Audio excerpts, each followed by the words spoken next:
¿Has sentido por las noches que alguien te observa? Que en la oscuridad alguien se encuentra esperando por ti. Bienvenidos a Terror de Medianoche, el lugar donde escucharás lo que nadie quiere contarte. Y hoy comienzas tu condena.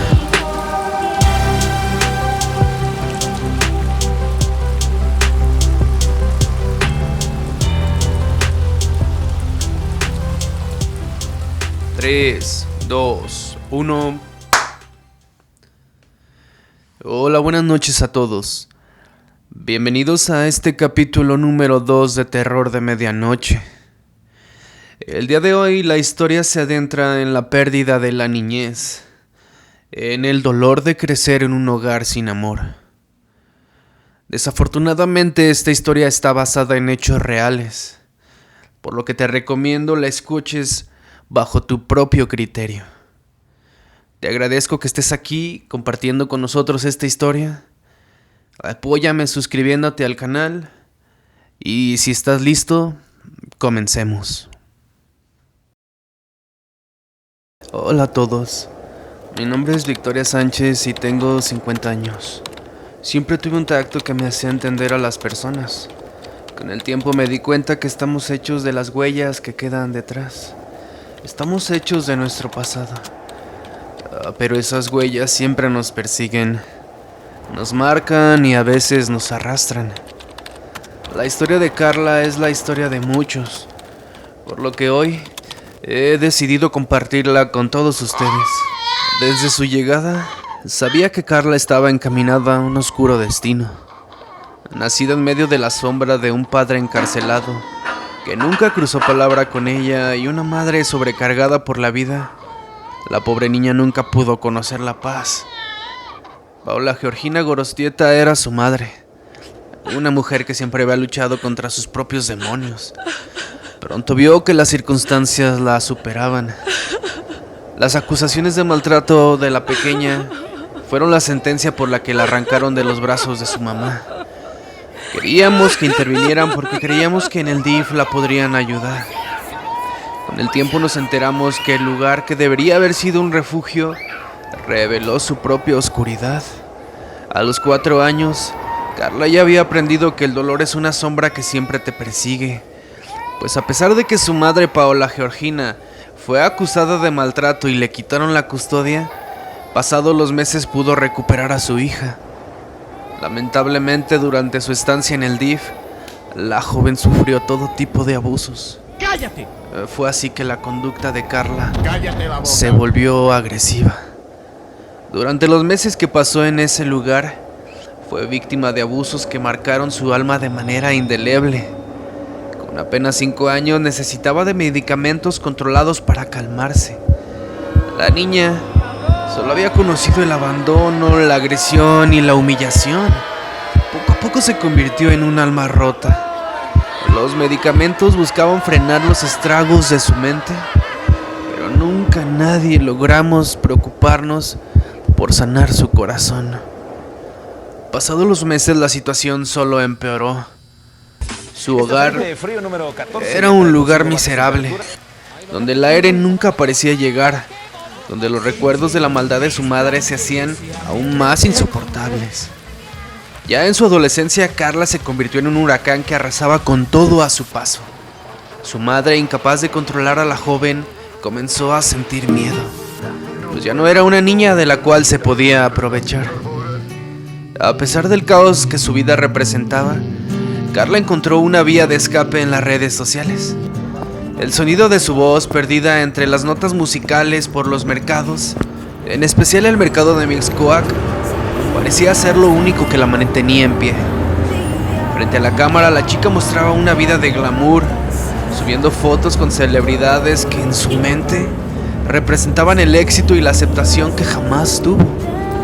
En Twitter se creaba una nueva identidad, una vida que jamás conoció, una mera ilusión.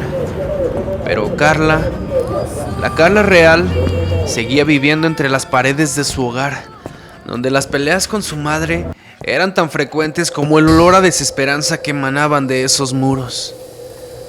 Una tarde, tras una de las peleas más intensas, Paola amenazó a Carla con encerrarla en un hospital psiquiátrico, lo que la puso furiosa, que amenazó a su madre. ¿Qué dijiste? Si lo intentas, yo te voy a matar, culera. Te voy a echar a los pinches perros. ¡Ya cállate!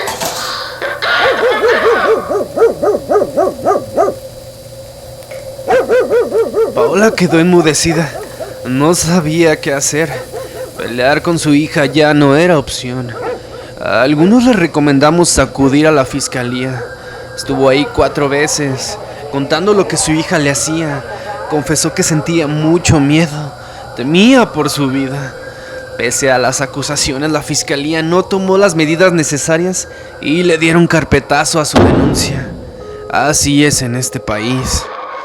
A medida que el ambiente en el departamento se volvía más pesado, más oscuro, los vecinos comenzaron a notar el hedor nauseabundo que se escapaba de las rendijas de las ventanas. Nadie se atrevía a hacer preguntas.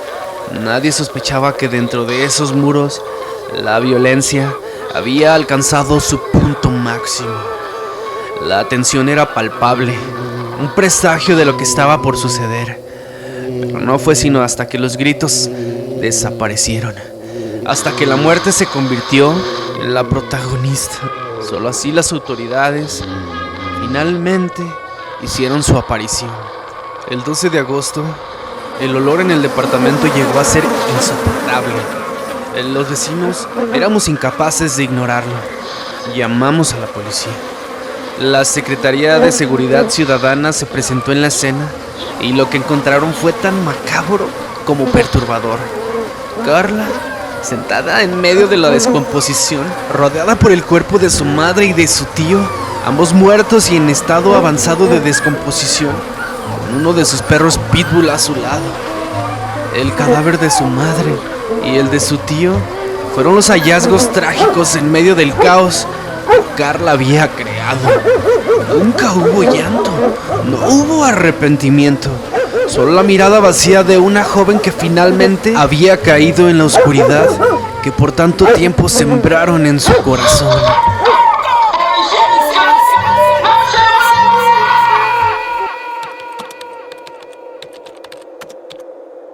Carla fue arrestada y trasladada al Centro Femenil de Reinserción Social Santa Marta, Acatitla.